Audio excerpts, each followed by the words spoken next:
Guys, ito papakita natin yung gawa ng veteranong welder guys. Ito. Yan yung ating welder, ayun oh. Yan. Pakita natin sa mga kislapan pa lang ng welding guys. Yan. Pakita natin oh, spark pa lang yan guys. Doon mo malalaman ng veteranong welder guys. Ayan.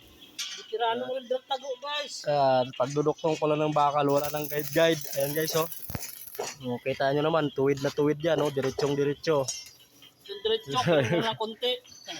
Yeah, guys, ito, pakita natin yung gawa ng veteranong welder guys. Ayan guys, oh, gate. Ayan guys. So, dito guys, Ay, grinder nasa inyo? naglagay kami ng hinges guys kasi folding yung gagawin natin. Ano yung grinder no kay? So, ayan guys, so gawa ng mga veteranong welding guys, welder guys. Makikita mo guys yung gawa ng mga veteranong welder guys oh. Ayan.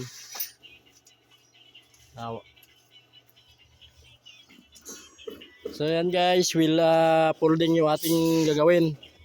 Tapos sa kanto-kanto ay pillow block. Pakita natin yung ginawa natin sa pillow block guys. Ayan guys oh. Naglagay tayo ng di-uno na tubo dito guys. Tubo na lang guys kasi magaan lang naman tong gate natin. Ayan. Ayan oh. Dito natin lagay yung pillow block guys. Kabilaan. Yung gitna natin cylindrical ngayon guys. Pakita natin.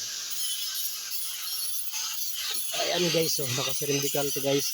Bali ginamit natin cylindrical ay 3/4 para medyo may tatag.